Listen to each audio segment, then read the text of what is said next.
I'd start with a reminder of the construction timetable. Phase 1 will run from London to Birmingham and was originally due to be completed in 2026. Phase 2 would run from Birmingham to Manchester and Leeds and was due to be completed in 2033. This was subsequently split.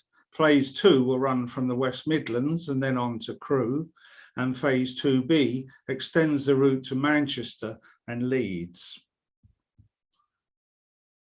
In 2019, HS2 confirmed that the project would be delayed by up to 7 years. Phase 1 would now be completed sometime between 2028 and 2031. Phase 2 sometime between 2035 and 2040. In 2020, it was announced that initial services would start in 2029 at the earliest, and that they would start from Old Oak Common, not Euston. Services wouldn't start from Euston until at least 2031, and possibly 10 years later than first stated. The initial planned 14 trains an hour in peak times would not be possible until services start and finish at Euston. In 2021, the National Infrastructure Commission called on ministers to prioritise regional services over the eastern leg. The Infrastructure Projects Authority ranked Phase 2B of the HS2 project unachievable in its annual review of major government projects. The Department for Transport then gave instructions to shelve all work being done on the eastern leg from Birmingham to Sheffield and Leeds. There followed a series of leaks, which seems to be the way that the government unofficially announces bad news, suggesting that the eastern leg would be cancelled. Eventually, last November, it was announced that the eastern leg would indeed be cancelled. It was estimated that stopping construction at East Midlands Parkway rather than Leeds would save £18 billion. Just imagine how much more will be saved by stopping the whole thing. Douglas Ogilvie, who was asked by Boris Johnson in 2019 to write the Ogilvie report, which recommended HS2 should proceed, was knighted in the New Year's Honours List for services to transport and infrastructure delivery. Payback time. The spend on HS2 up to last September was £14.9 billion, over 30% of the total budget for Phase 1. It's also been reported that COVID-related delays and reduced productivity have increased costs by £1.7 billion.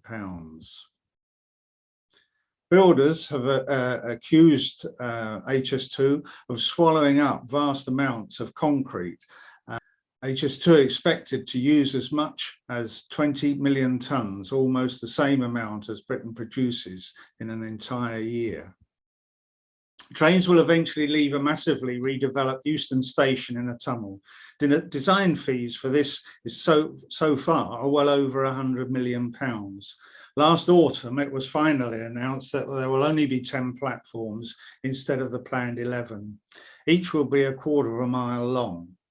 The business plan was for 18 trains an hour at peak times, but this has now quietly morphed into just 17 trains in each direction, yet there's been no official announcement. There are serious doubts that even this reduced number could be achieved with 10 platforms. It will depend on every train being more or less on time. Perhaps this would be feasible just using the dedicated high-speed track, but the routes will include network rail track and will therefore be subject to the delays experienced on the wider network. There would be a very real risk that some services would have to terminate at Old Oak Common. Even worse is the prospect of services starting from Old Oak Common, not very good when you are waiting at Euston. So much for the so important time savings. Bear in mind that a very reduced service will have to operate for at least the first 2 years anyway, until Euston is actually opened. The only station between Euston and Birmingham will be a new interchange at Old Oak Common in West London. This is an artist's impression of what it might look like. It will become the UK's best connected super hub, the largest subsurface station in the UK, and the biggest station ever built in a single build. The station will have 14 new platforms, 6 for HS2, 4 for Crossrail or Elizabeth Line, and 4 conventional rail platforms, which will be served by Heathrow Express and the Great Western Region services to Wales and the South West. The route continues from here in a tunnel using 6 tunnel boring machines, TBMs as I refer to them. They will bore the 2 13-mile long tunnels. Starting in the summer, they will take nearly 2 years to dig. These tunnels will be about the same length as the whole of Crossrail. The route emerges from the tunnel opposite West Ruislip Station into a cutting about 15 metres deep. The route then continues alongside the Chiltern railway line. Ruislip Golf Course on the right behind the trees is the first of several golf courses that will be impacted along the route. This was taken last August and shows the preparations for construction of the tunnel portal. 2 TBMs are currently being assembled there, and they will start boring back towards London. The section of the route from here to Wendover on the northern edge of the Chilterns will see the construction of 3 tunnels, 3 viaducts and 6 road bridges. The route crosses the Colne Valley Regional Park near Denham on a viaduct over 2 miles long and up to 10 metres high, with trains travelling at 200 miles an hour. It will be the longest viaduct in the country by some distance and the most significant visible engineering feature on the Phase 1 route. This is looking south from the Grand Union Canal towards the south start of the viaduct and the first of the 4 lakes that it will cross here. Now we're looking north across Savay Lake towards Moor Hall Road. 292 board piles up to 55 metres deep will be required to support the viaduct piers and abutments, and this will be one of the piers in the middle of the lake. A temporary haul road is being constructed along the entire length of the viaduct to minimise construction traffic on local roads. There will be some 400 piles up to a metre in diameter and 30 metres deep to support the jetties the haul road has been built on. Once construction of the viaduct is complete, these piles will be cut down to lake bed level and left in situ, but there will be long-term monitoring to assess the effects on the water quality. The route continues across the Moor Hall Road and over the next lake, Corder Lake. Here we are looking back along the route as it crosses the regional park, and you can just at the top of the picture, you can just make out the southern end of the viaduct before the canal, which we mentioned earlier. So we're looking down now to the North Orbital Road, and that is almost the extent of the viaduct. The route then crosses the A412, the North Orbital Road at West Hyde, and you can see the North Orbital going across the middle of the picture. The lake at the bottom is actually Denham Water Ski Club.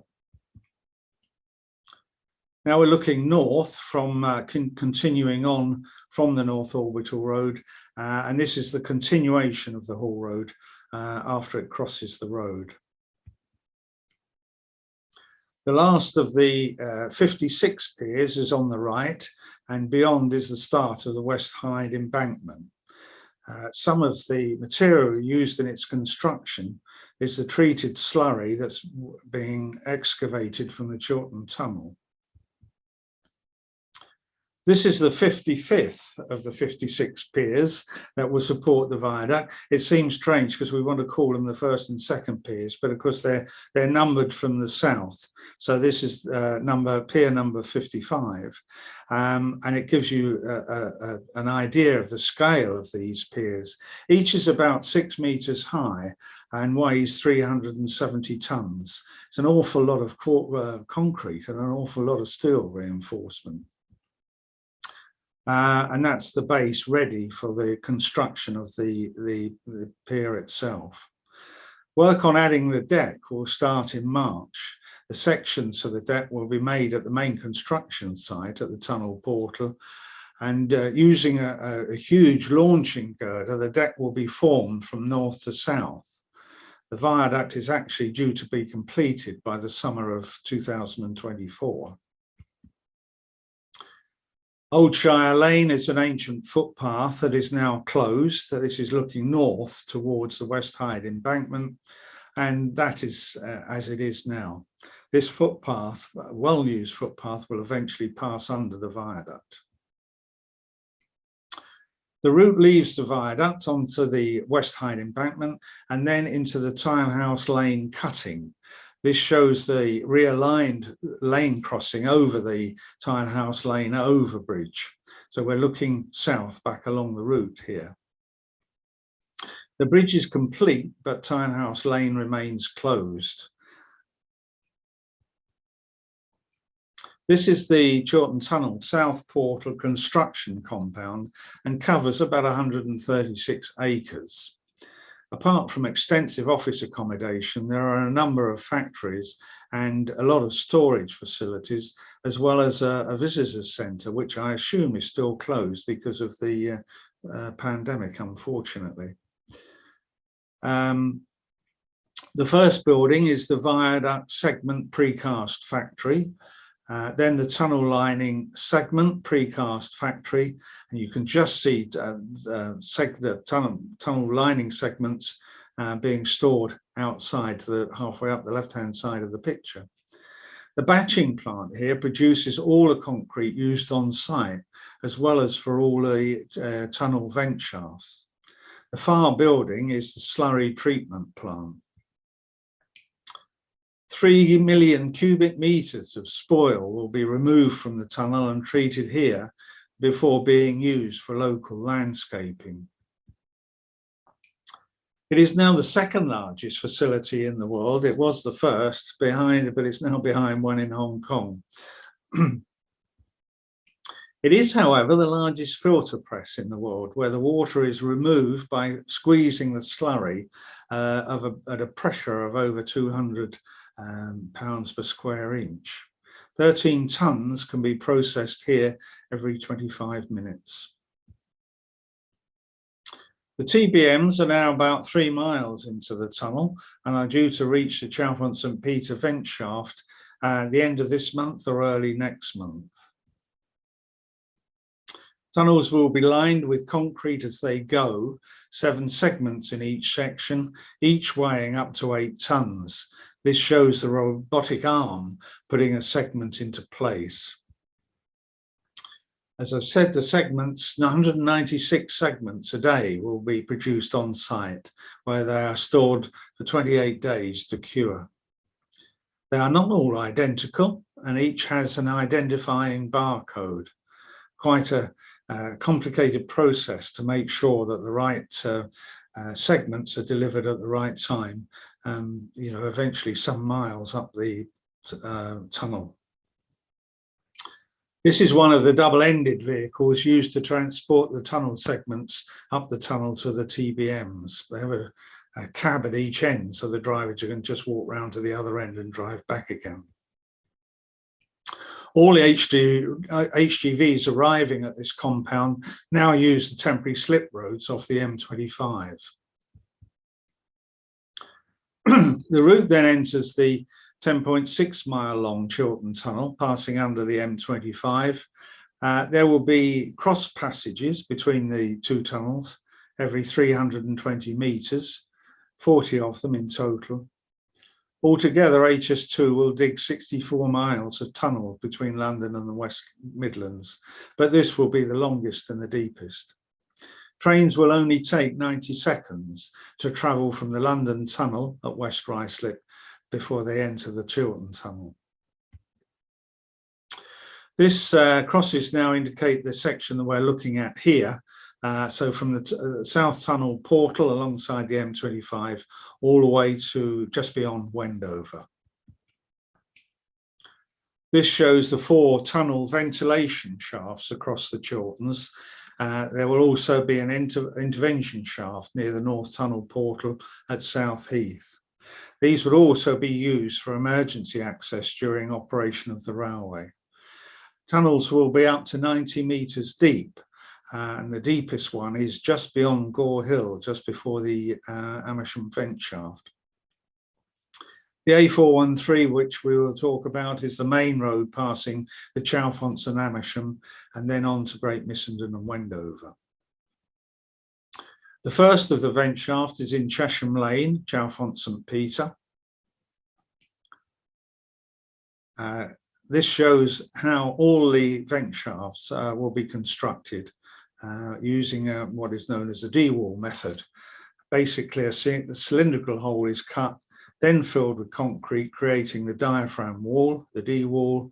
Spoil is then removed, creating the shaft, with a base added in preparation for the arrival of the TBMs, and a head house is finally built over the top of the shaft. The vent shaft here is now complete, and a base shut slab has been constructed in preparation for the arrival of the first TBM, which, as I've said, should be later on this month or early into February. Tunnel depth here will be about 63 metres. The basement for the head house, which will house the ventilation shafts, so all the ventilation equipment will be below ground, which means that the head houses will be much smaller than was first anticipated. And this is an artist's impression of what the head house will look like. The design was decided after consultation with relevant bodies and is designed to look like a farm building in a rural location. A 400-metre long temporary haul road links this site directly to the A413. All the construction sites have approved access routes, and the one for this site is via the 413 along to the A40 at Gerrards Cross and then to the M40. Temporary traffic lights control traffic on the A413. The whole road will be in operation until the shaft is completed early in 2025. It will then be removed and the land restored to its former use.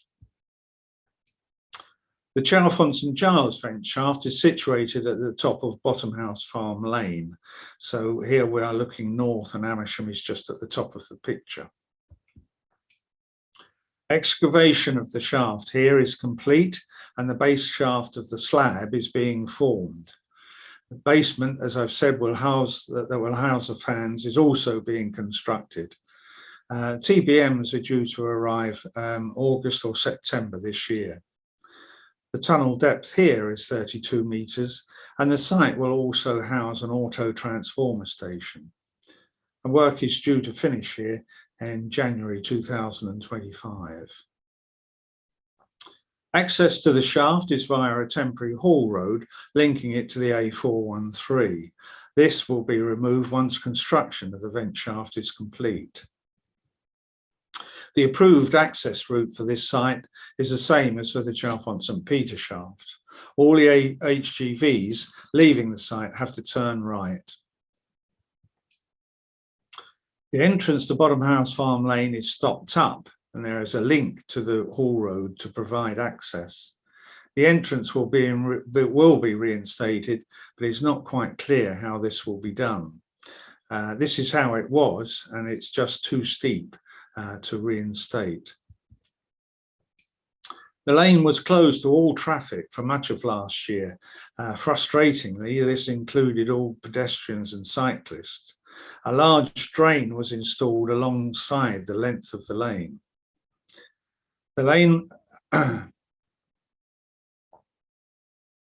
the lane was then widened, provided permanent access to the vent shaft, but it remains a single lane with passing places.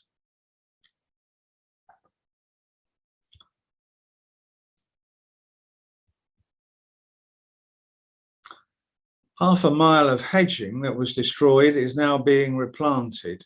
Over 9,000 plants are being used, and they're a mixture of hazel, hawthorn, dogwood, blackthorn, field maple, and dog rose.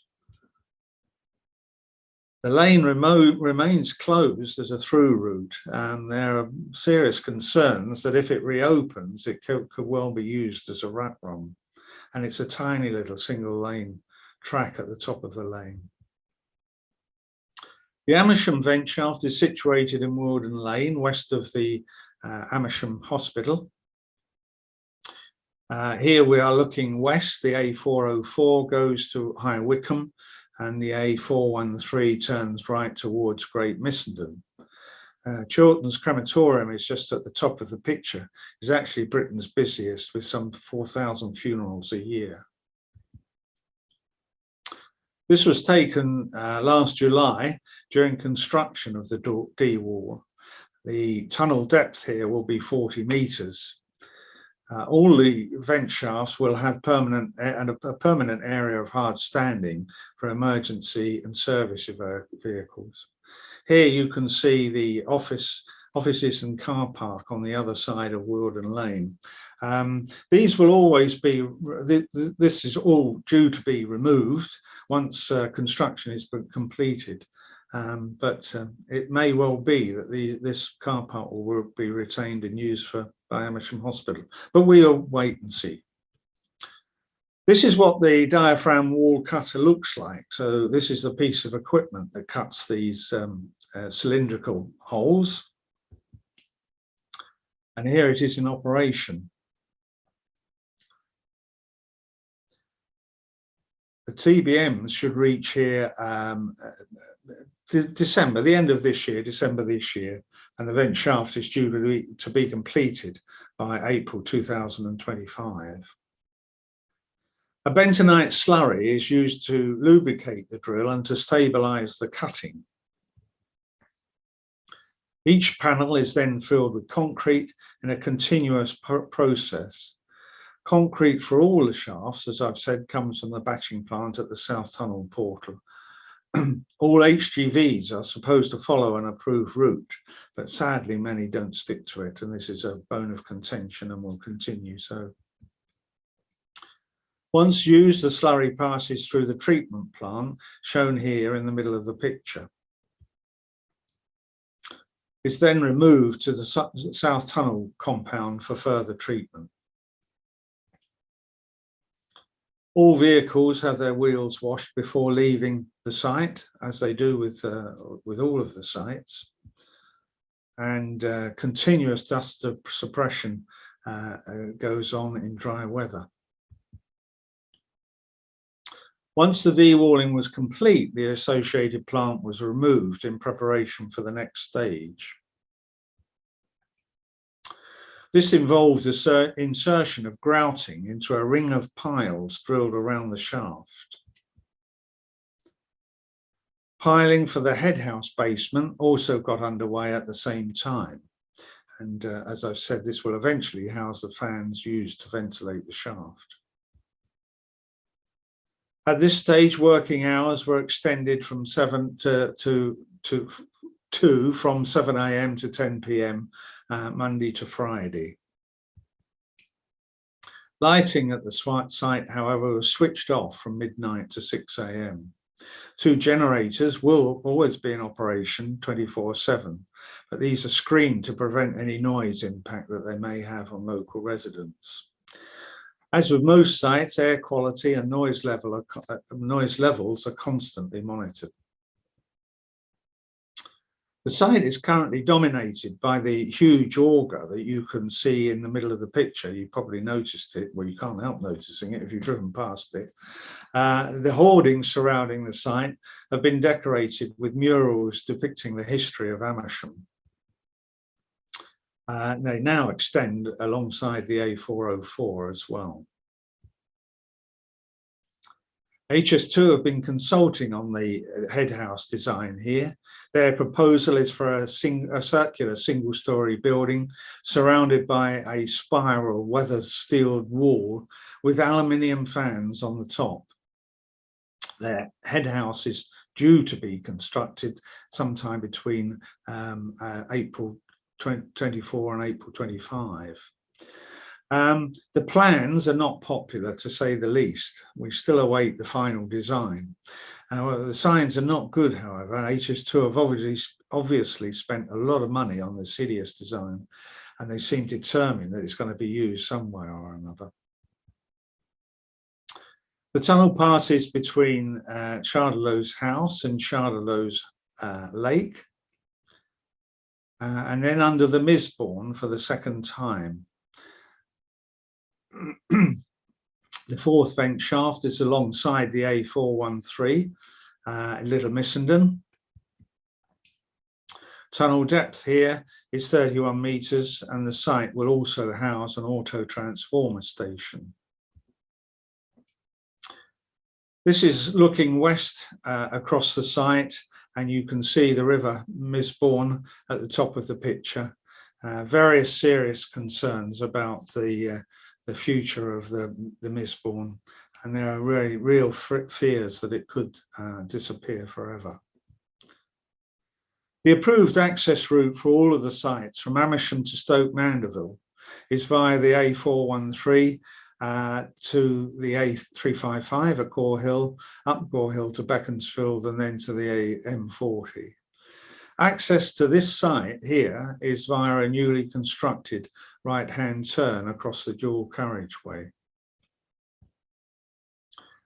This will save around 5-mile round trip.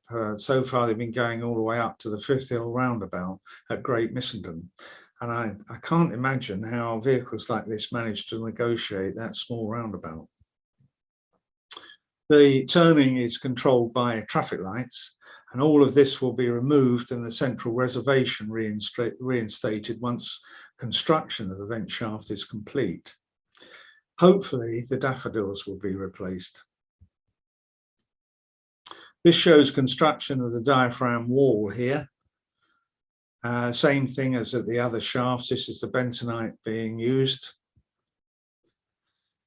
Steel reinforcing frames are then inserted into the cutting, and some frames are made of glass reinforced plastic. These are used where the TBMs will break through, so they can cut through these. TBMs are due to reach here July or August next year. The panels are then filled with concrete, and this is done in a continuous process. So there's lots of lorries going backwards and forwards between here and the batching plant at the South Tunnel portal. Separate treatment plants were used for the excavation slurry and the bentonite slurry. Water was then removed from the site for further treatment. Working hours were temporarily extended here from 7 o'clock in the morning till 10 o'clock at night. From a photographic point of view, it was, I must say, an impressive sight at night. This is an artist's impression of what this head house would look like. Why couldn't we have one of these at Amersham? But there we are. 1,700 trees will be planted, some 20 different species. And work is due to be completed here April 2025. One public right-of-way is diverted around the compound and will be reinstated along its original route once construction is complete. The final shaft is the Chesham Road intervention shaft, situated near the former Annie Bailey's restaurant at South Heath. You can see here the large number of archaeological trial trenches that were dug before construction got underway. As this is an intervention shaft only, it will not have any fans, so there will be no basement. This site will also house an auto transformer station. A different form of construction, called the caisson method, is being used for this shaft. The first stage is the construction of a temporary sheet pile cofferdam, and this is now complete. I haven't visited this site, and so I don't have any more pictures of the work in progress. So I think we'll cover this in more detail at the next update. One public right-of-way has been diverted around the spoil storage site and will be reinstated along its original route once construction is complete. Tunnel depth here is 44 metres, and the site will also, as I say, house an auto transformer station. Work is due to finish here in April 2025. The North Tunnel portal of the Chiltern Tunnel is situated just beyond Frith Hill and South Heath. So here we're looking west towards Great Missenden. The former Weights and Measures drill gym in Frith Hill has sadly been demolished. This will allow permanent access to the tunnel portal once construction is complete. The tunnel will run through deep alluvial clay between Frith Hill and the North Portal, and this will not be strong enough to support the tunnel. 96 concrete supporting pillars, known as barrettes, will be constructed. These use the diaphragm walling method, de-walling, that was used at the vent shafts. When the TBMs arrive, they will bore through sections of the barrettes to form a safely strengthened tunnel. De-walling will also be used to construct the portal head wall, and this is where the TBMs will exit the tunnel. They are due to finish here in December next year. They will then be dismantled and scrapped.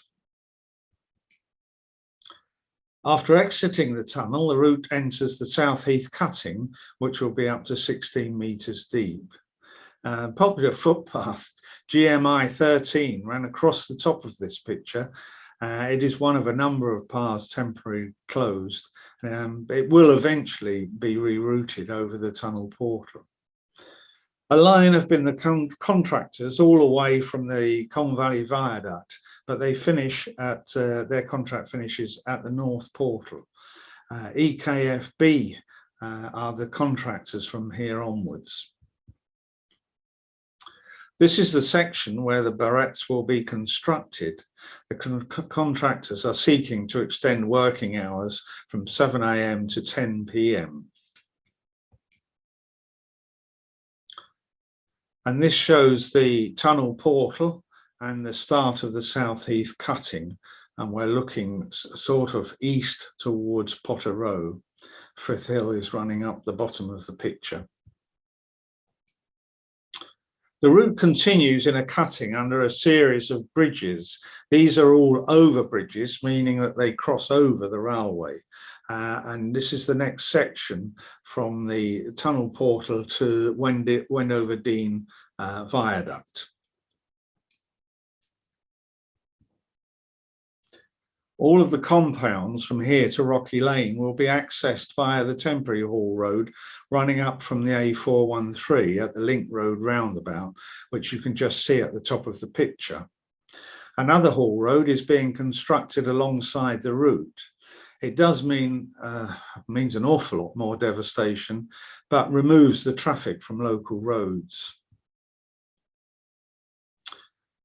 Here, the haul road is actually following the trace itself, so you can see where the route will go. You can see Potter Row at the bottom of the picture. A micro-bore drainage tunnel will also be constructed between the tunnel portal and the bottom of the haul road. The footpath GM12 overbridge will cross here.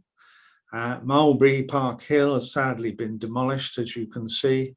It is the only house, however, that will be lost along this stretch. This is looking east from the A413 to give you an idea of the section that we're looking at now. So you can see the footpath overbridge that we were talking about at the top, on the top right hand picture of the picture. Footpath GMI2 is towards the right and is the only one to remain open during construction. It will eventually be diverted across an overbridge, which passes down through the middle of the picture. The Hall Road moves away from the trace as it approaches Leather Lane. And here a massive temporary spoil stockpile is being made on Hunts Green farmland, just to the left of the Hall Road.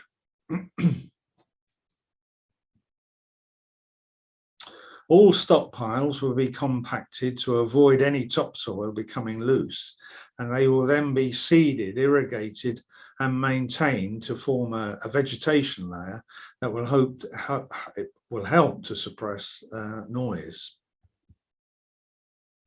This is where the route crosses Leather Lane. 11 large oak trees have been removed so far. An alternative plan for the overbridge has been put forward and is still being discussed. At the moment, we await further developments. Leather Lane is an important bat corridor and provided refuge to at least 7 species of bat, including the endangered Barbastell bat. This is an artist's impression of what the bridges will look like. This is actually Leather Lane Bridge, and the Cottage Farm overbridge is just beyond it. The shallow cuttings mean that a very wide expanse of land is needed.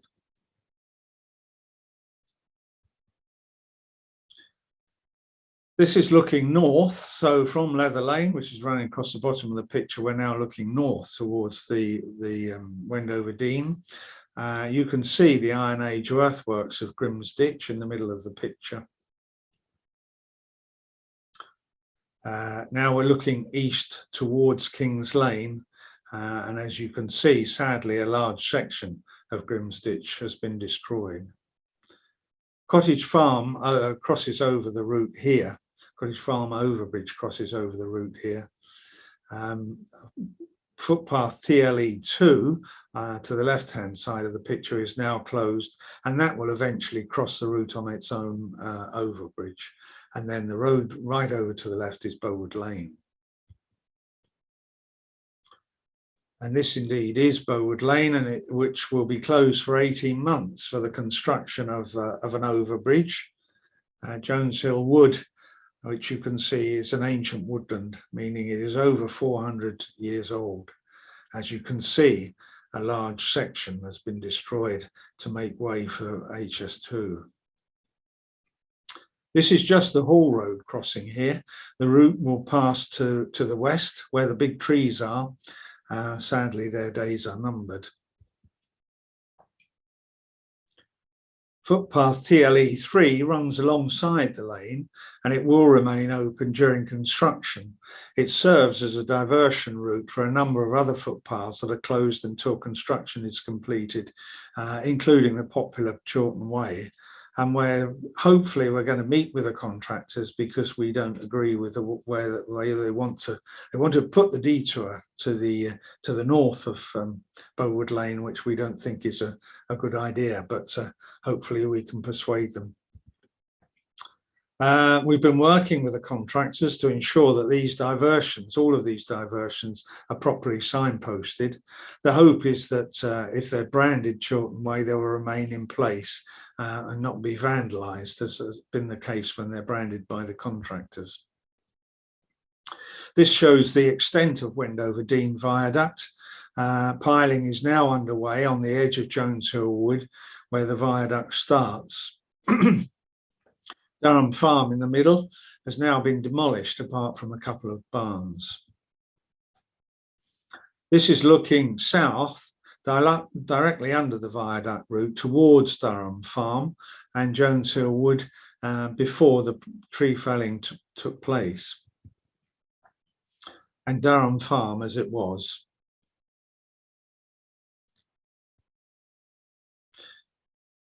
This is an idea of what the viaduct will look like. It will be 450 miles long, 450 miles. I'm going to say that again. The viaduct will be, this is an idea of what the viaduct will be like. It will be 450 meters long and consist of 10 spans. The supporting piers will vary in height across the length of the structure, and the tallest of which will be about 14 meters high. These are to be cast off-site in sections before being transported to the site by road. Here we are standing underneath the viaduct route, looking towards Durham Farm, which is no longer there, as we said. It's hard to imagine trains travelling up to 250 miles an hour, up to 45 feet above our heads. This is looking back along that section. So there you've got the viaduct at the bottom, Jones Hill Wood, and then all the overbridges from Woodland Lane through to the North Tunnel portal at South Heath. The next section crosses Rocky Lane on its way towards Wendover. Here you can see the 413, and the petrol garage at the end of Rocky Lane is right slap bang in the middle of the picture, just beyond the junction. And this is the Hall Road crossing here. So we're now looking east towards the railway crossing and the Hall Road crossing. Rocky Lane underbridge will take the road under the railway about 3 miles below the current level.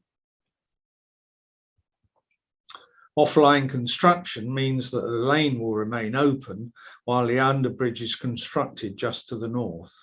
Once complete, the road is then diverted along its new alignment. The Hall Road continues towards Smaldene Viaduct and the compound being constructed there.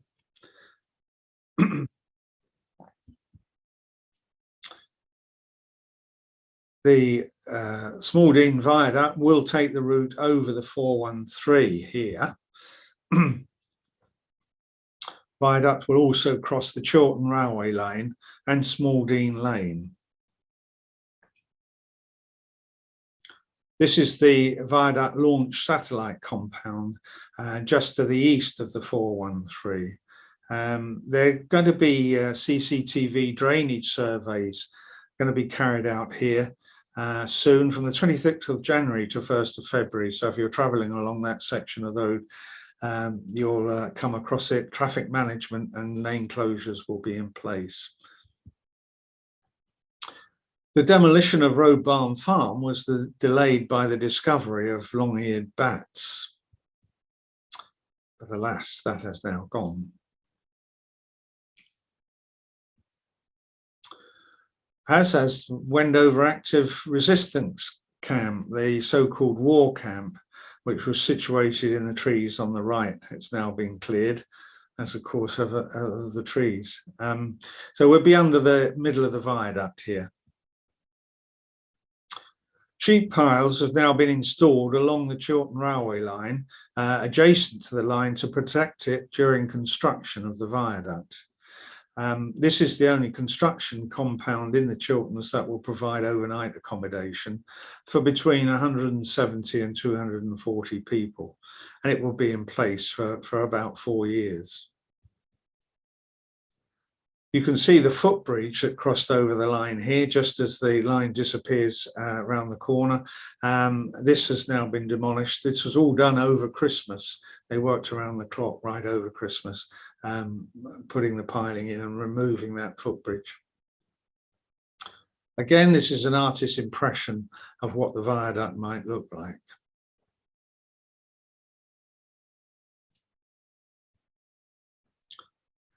The route then continues on an embankment up to 11 metres high alongside the Wendover bypass. Grove Farm Underbridge will take the farm access road under the railway.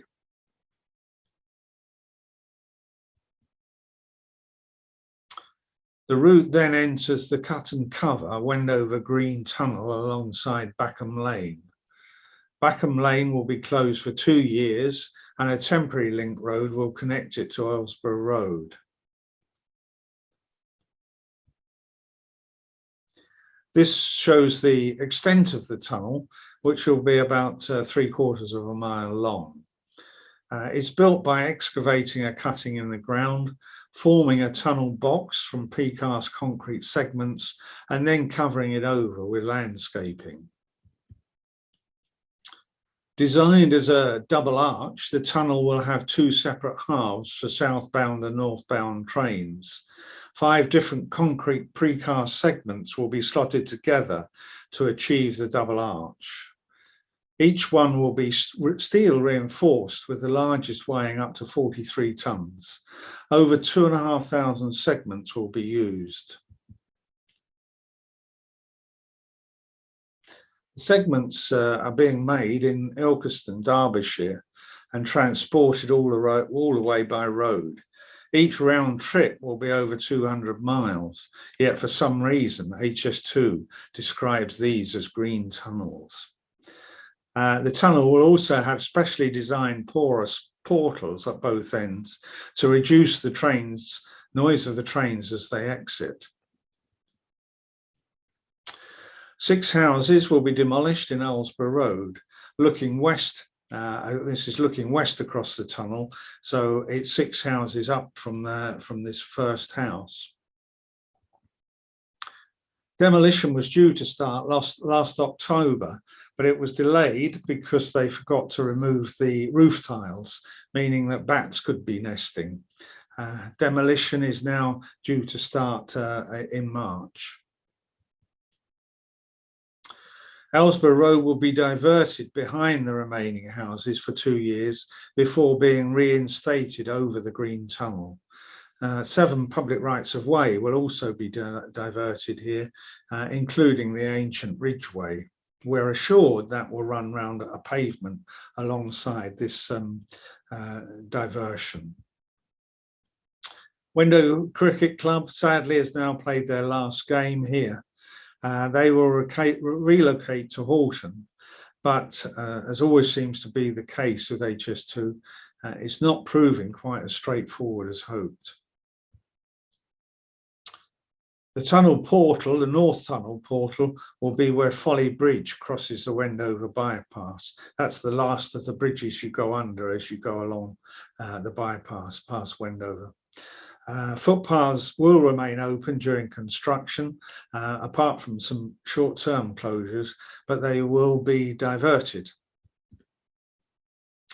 This is looking across one of them, WEN 55, towards the tunnel portal, and you can see Coombe Hill beyond.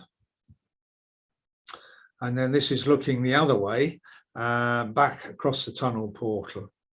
The footpath WN6 on the right actually goes back to Wendover. And this is the entrance to the Wendover Green Tunnel, North satellite compound off the Wendover bypass. Warwick Farm archaeological site has now been closed and an internal haul road is being constructed. And this is looking south back towards Earlsborough Road, halfway up the picture. Last December, HS2 announced that a Hitachi-Alstom joint venture has been awarded the contracts to build the first trains at their factories in Derby and County Durham. They will design, build and maintain a fleet of 54 high-speed trains that will operate between London, the West Midlands and Crewe. The contracts are worth an initial £2 billion, and the first train is expected to roll off the production line around 2027. Capable of speeds up to 225 miles an hour, the trains will also run on the existing network to places such as Glasgow, Liverpool, Manchester and the Northwest. According to HS2, they will be some of the fastest, quietest and most energy efficient high-speed trains operating anywhere in the world. Construction working hours will be 8 in the morning till 6 o'clock in the evening, Monday to Friday, or perhaps 7 in the morning till 7 at night, Monday to Friday, or perhaps 7 in the morning till 10 o'clock at night, Monday to Friday, and 8 till 1 on Saturday. Tunnelling is being carried out 24/7. Operating hours will be 5 o'clock till midnight, Monday to Saturday, 8 o'clock till midnight on Sunday. From day one, once Euston Station is open, there would be up to 14 trains an hour in each direction per hour during peak periods, rising to 17 in the longer term. Italy's state rail operator will spearhead the running of HS2. Trenitalia, which also already runs express services between London and Manchester and Glasgow alongside British operator First Group, has had its contract extended until 2032, with indications this could be extended even further by the government. Perhaps it's no surprise then that a Turkish contractor is on a 3-strong shortlist for the contract to build HS2's nerve centre in Birmingham. I realise I might have been a bit cynical here. When you see the scale of the project, it's no wonder they couldn't know that the link to HS1 would have to be abandoned, just like the link to Heathrow and the eastern leg to Leeds. They couldn't have foreseen that a pandemic would change the way we work with much less travel, and that future demands are likely to be a fraction of those so optimistically envisaged in the business case. You can see most of the pictures here by visiting the HS2 photo diary on the Chiltern Society website. There is links there to the YouTube videos which are being posted. Once again, I have to thank Andy Cordiner for making the aerial pictures possible. I also have to thank the contractors for their cooperation and for allowing me access to the sites, to some of the sites. I must say they have been most helpful.